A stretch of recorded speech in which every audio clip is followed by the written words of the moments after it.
కొత్త సంవత్సరం వస్తోందంటే చాలు డ్రగ్స్ కు గిరాకీ పెరుగుతుంది. హైదరాబాద్లో డ్రగ్స్ సప్లై చేసేందుకు మాఫియా రంగంలోకి దిగుతుంది. గోవా నుంచి మత్తు పదార్థాలు సరఫరా చేస్తున్న ఓ ముఠాను రాచకొండ పోలీసులు అరెస్ట్ చేశారు. అక్రమ డ్రగ్స్ రవాణా చేసే ముఠాలపై ప్రత్యేక నిఘా పెట్టామంటున్న రాచకొండ జాయింట్ సిపి సుధీర్ బాబుతో మా ప్రతినిధి Ramesh Vaitla face to face.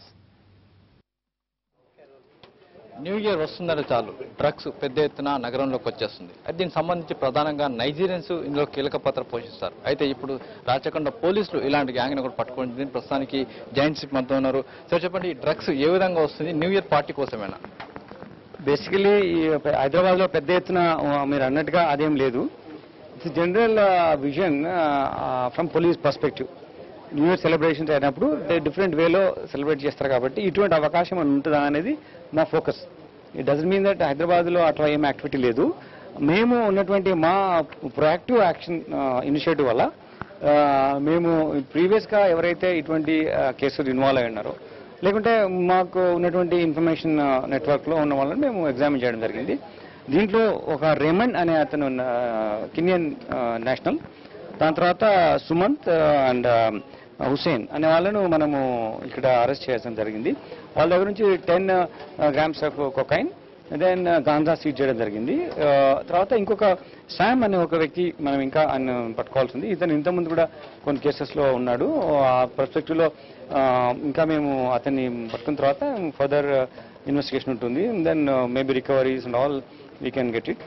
Hyderabad is a safe place for a good living, peaceful living. In the country is one of the safest city was Hyderabad, Rachakonda and Cyberabad. So ప్రజలకి better వేలో police సేవలు అందించాల ఉద్దేశంతోనే మేము ప్రొయాక్టివ్గా చేశాం. దానిలో భాగంగా ఇప్పుడు ఈ గ్యాంగ్ని అరెస్ట్ చేయడం జరిగింది, దాని సీజ్ చేయడం జరిగింది. వీళ్ళు గతంలో ఎప్పుడైనా పట్టుబడ్డారా, లేకుంటే గతంలో ఎలాంటి కేసులు ఉన్నాయి? ఇలాంటి డ్రగ్స్ కేసులు రేమండ్ అనే అబ్బాయి అతను 2013లో ఇండియాకి వచ్చాడు. అతను MBA స్టూడెంట్గా ఇక్కడ ఉన్నాడు. అతనున్న పాస్పోర్ట్ కూడా 6 నెలల కింద అది ఎక్స్పైర్ అయింది, రిన్యూ చేసుకోవాల్సి ఉంది. అయితే ఇతనికి ఉన్నటువంటి ఫ్రెండ్స్ శామ్ అనే అతను ఎవరైతే ఉన్నారో అతను మెయిన్ ప్రీవియస్గా ఇన్వాల్వ్ అయి ఉన్నాడు అతను. ఇంకొక ముఖ్య విషయం ఏంటంటే మోస్ట్ ఆఫ్ ద కేసెస్ ఇక్కడ గోవాకి వెళ్ళి తెచ్చుకుంటున్నారు. మనం మొదటి నుంచి నేను టాస్క్ ఫోర్స్ ఉన్నప్పుడు చూసాము, వెస్ట్ జోన్లో చూసాము, డిఫరెంట్ పొజిషన్లో సిటీలో ఉన్నప్పుడు సైబరాబాద్లో డిఫరెంట్ పొజిషన్లో చూసాం. This main source is going to Goa and getting it. So I think that is main area of concern need మనం ఫోకస్ చేస్తాము డెఫినెట్గా. మన దగ్గర మాత్రం ఇక్కడ బ్రీడింగ్ గ్రౌండ్స్ ఇక్కడ లేవు. ఓన్లీ గాంజాల్ కల్టివేషన్ అక్కడక్కడ ఉంటే మనం పట్టుకుంటున్నాం. బట్ ఈ కొకైన్ లాంటివి మనం బయట నుంచి తెస్తున్నారు. వాటి మీద ఫోకస్గా పెట్టి మేము పట్టుకుంటాం. కస్టమర్స్ ఎవరు అంటే హైదరాబాద్ ఉన్నారు, రాచకొండ కస్టమర్స్ ఎవరైనా జనరలీ వాళ్ళకి ఎవరైతే అలవాటు ఉంటారో it is not like going and having a cup of coffee in hotel somewhere. ఇది వాళ్ళకి ఎవరైతే ఎంతమంది అడిక్ట్ ఉంటారో వాళ్ళకే ఉంటారు. సో ప్రీవియస్గా ఉన్న వాళ్ళతోనే ఎక్కువ వాళ్ళు టచ్లో ఉంటారు.